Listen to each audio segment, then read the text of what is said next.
Hey, welcome to my Permanently Filipino playlist where I basically talk about everything my husband and I are doing as we transition from the United States to the Philippines to become permanent residents. So normally I try to do a video a week and try to get that done over the weekend, but this past weekend I was swamped with adulting and basically making sure I was preparing for my visit at Manila yesterday, bukas, and then also preparing for my follow-up visit at the barangay hall because I want to be a volunteer at one of the schools. So there's just a lot going on, and yesterday was one more task that I needed to complete in Manila so that I could receive my 13G visa.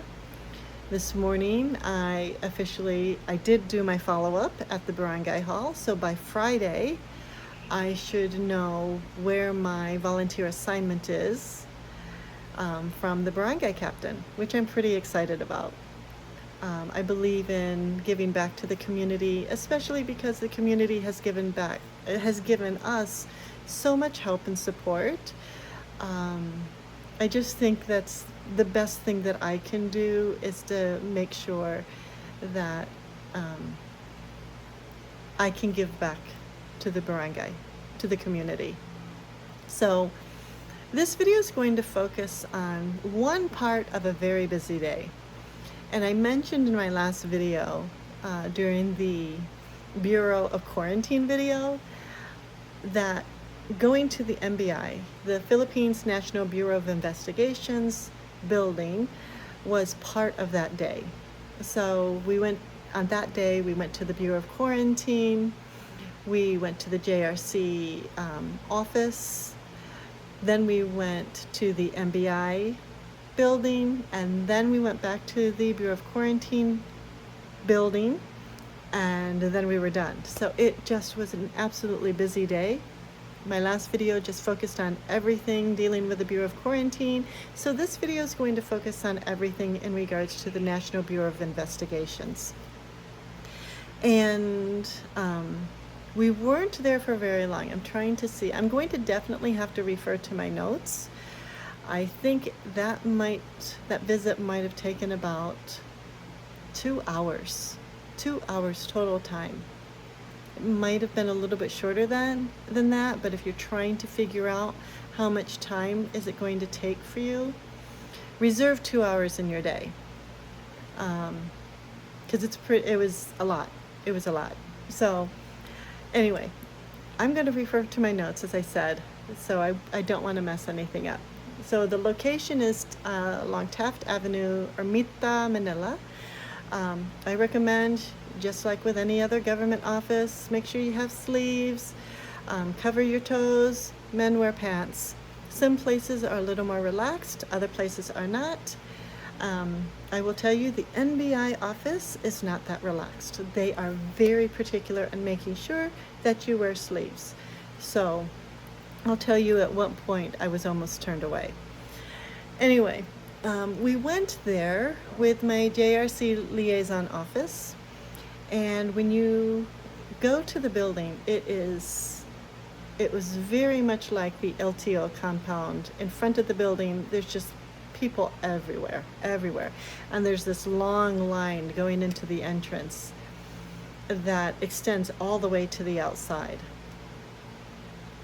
And just like with anything, just ask, is this the end of the line? And get in line. The line goes very quickly. It looks overwhelming. We weren't in line for very long, to be honest. Maybe a total of, I don't know, up to the first checkpoint, that might have lasted maybe 5 minutes at most. The second part of the checkpoint, I think, took about 15 minutes, and then we were on up to the 3rd floor. So if I really thought about it, maybe 20 minutes in line, just in line for that portion of it. So the first part of the checkpoint, I didn't say anything. My husband didn't say anything. our liaison officer spoke for us and basically indicated that we had an appointment, I believe. So I really think that's what's your intent. Why are you there? I believe that's what she shared. And then we got into the second line that moved to the second checkpoint, where I was basically told I could not enter the building because I wore a dress that did not have any sleeves. So to get past that, my liaison officer let me borrow her coat. I covered my shoulders, and then we were on our way. Pretty easy. Just bring a backup, something to cover your shoulders, and you'll be fine. I was wearing sandals. He did not turn me away for my sandals. If he did, that would have been a problem. I'd have to go buy some shoes because my home is in Lipa, but he did not.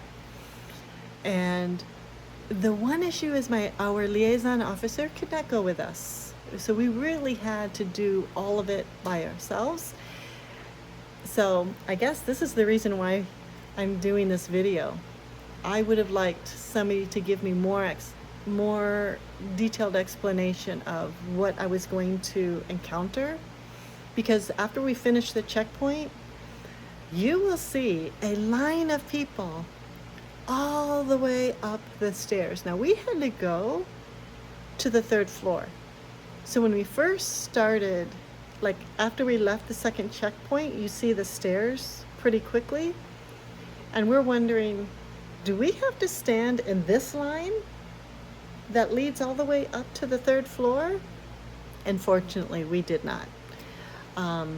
That was definitely a godsend, a blessing that we didn't have to wait in that line. We just went straight all the way up to the third floor. And yes, the line went all the way up to the third floor. So I don't know what they were waiting for. I just knew it wasn't the line for us. But once you get onto the third floor, you will see just a group of people and also a makeshift line next to just a group of people. And you're going to wonder, what do I do now? So I'm going to explain basically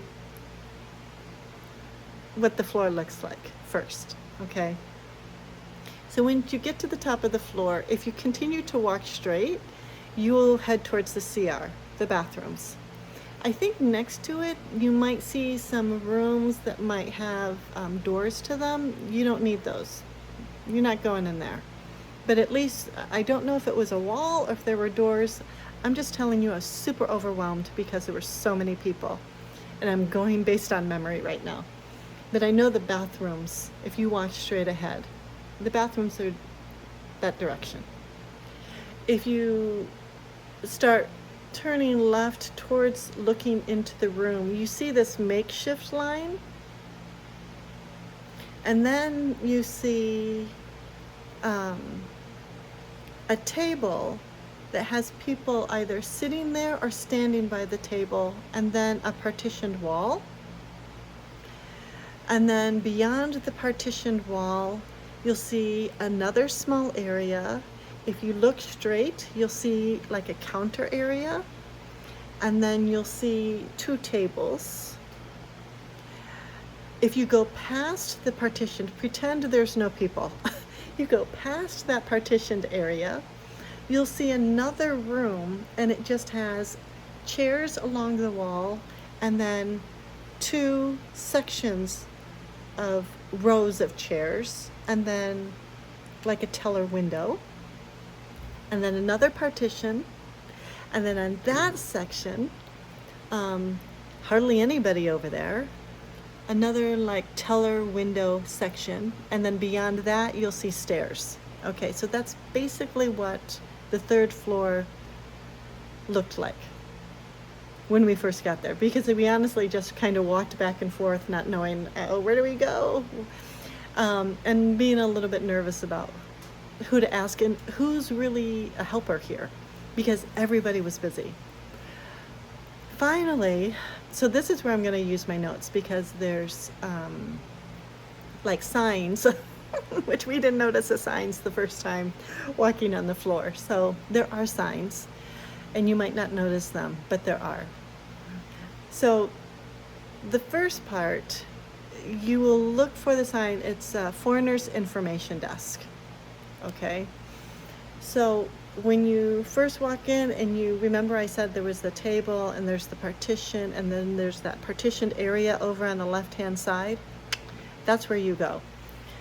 I don't know if you could go to the counter to get the application. We just walked up to the desk because that's where somebody told us was to go to the guys at the desk. So we went there, and at first we're wondering, okay, there's a bunch of people in line to see them. Are we like cutting in line? Because they're waiting. They look like they're getting their fingerprints done, physically getting their fingerprints done. And are we cutting and we're going to get people upset? Just walk up to them. When they finish with that person, all they're doing is handing you an application. That's it. That's what you want. You want that application, okay? So once you receive that application, you're going to have to fill out that application. Go back away from that partitioned area. Remember the tables I mentioned? Have a seat there, fill out the application. However long it takes you to fill out the application, the whole process for us of finally waiting for the application, getting the application, filling out the application, and then turning it back in to get our fingerprint form, that took about 15 minutes. That's about it. Okay, so once we received that fingerprint form, you're going to need to get into line. Now, not the line that's starting on the stairway. That doesn't include you. You might see a natural break between that stairway line and the third floor line. Just to ask somebody, is this the end of the line? Get to the end of that line, because what you're trying to do is work your way up to the chairs that's lined up along the wall. Okay? Then you know you're almost there, kinda. So get into that line, and it's basically working up so you can start playing the game of musical chairs. That's what it's gonna feel like. You're standing in that line, moving all the way up to the chairs that's along the wall. And you'll know you're in the right spot because you'll definitely see maybe 2 or 3 people, I'm going to call them line assistants, that's going to be like towards the end of the chairs that's along the wall.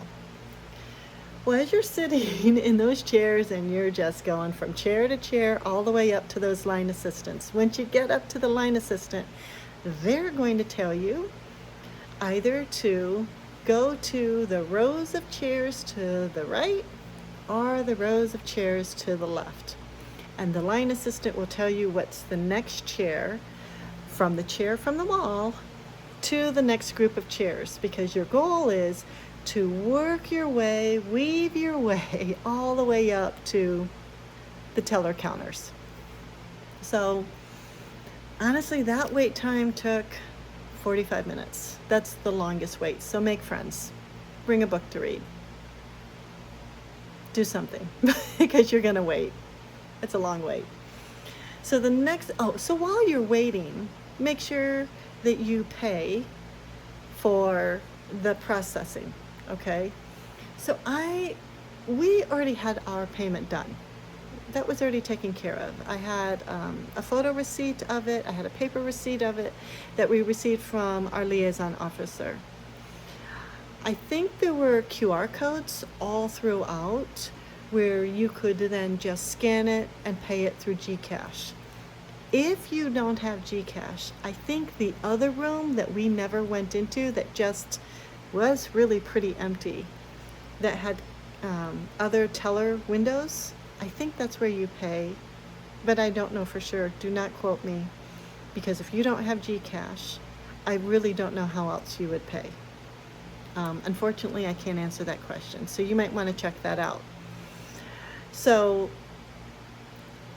we finally get through the musical chairs, getting up to the teller window, and at the teller window, this is where you're going to do the digital biometrics. and that's going to take about 5 to 10 minutes depending upon the teller. Let's see. I definitely had to check the computer monitor after giving them the person all of my information, all of my paperwork, so they could look it over. That would include a copy of my passport, all of it. You might need a second ID. I think I used my Philippines driver's license. So I handed all of that to them, and then they might have had to type in some information. Most likely they did, and then I checked it on the computer monitor. And then it was time for digital fingerprints. Okay, so I just touched a little pad. I think I had to do a digital signature, and then they took a photo. This is the first time they did not ask me to reveal my ears or tuck my hair behind my ears. First time they didn't do that, but they definitely said no teeth. So no teeth. Double checking, and then honestly that was it. Then I could leave that counter and go back to the foreigners information desk where I originally got the application, where I originally got the fingerprint form, because I got all of my stuff back, and then I took that information back to the foreigners information desk and stood in line. Sometimes there's 2 people working there, sometimes there's 1. Happened to be just 1 person, but I happened to be next in line. This is where you get the physical biometrics. That took about 5 to 10 minutes of my life, depending upon if you have to wait or not.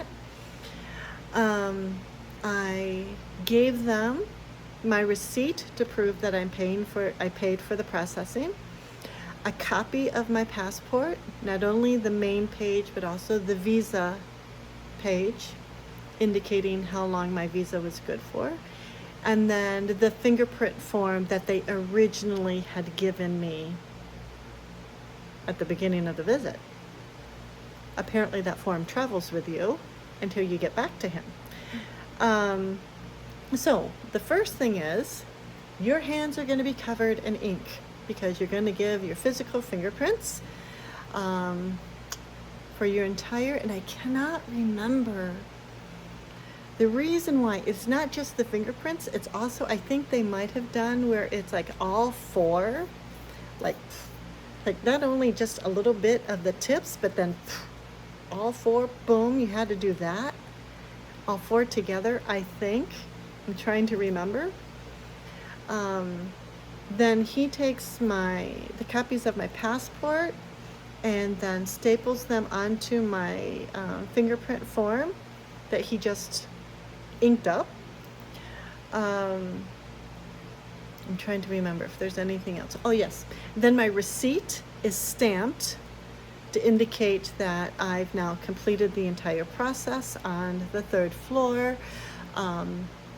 You would, if you're doing this on your own, keep that receipt. If you have a liaison officer who is assisting you, you make sure that they receive that receipt, because they will need a copy of that as evidence that you've gone through the process. So that is your receipt of completion. Anything that you do in regards to paying a government office anything, keep your receipts. And I will address this later in a future video, but I'm just saying, just keep the receipts. So then you go, I think I mentioned to you where the CR is. So you just kind of go back over there, down this, I think it is a little hallway, and wash your hands. It took me 15 minutes to get the majority of the ink off. I don't think I got all of it off, but it was a lot. It was a lot. My husband didn't take as long, but I took forever. He thought there was something wrong because I kept trying to wash off the ink and it really wouldn't come off. We received our results from the NBI investigations within a week, and I believe that our liaison officer was notified, then they in turn notified us.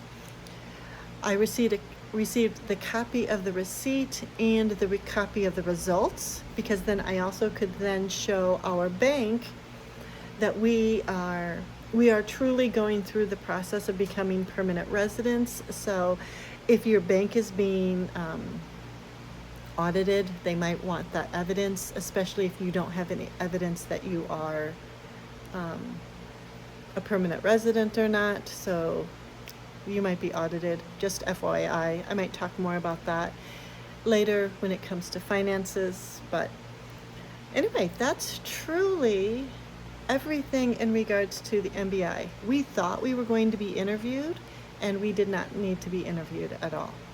I think we were told, if dependent upon the results, determined if we needed to go back to be interviewed.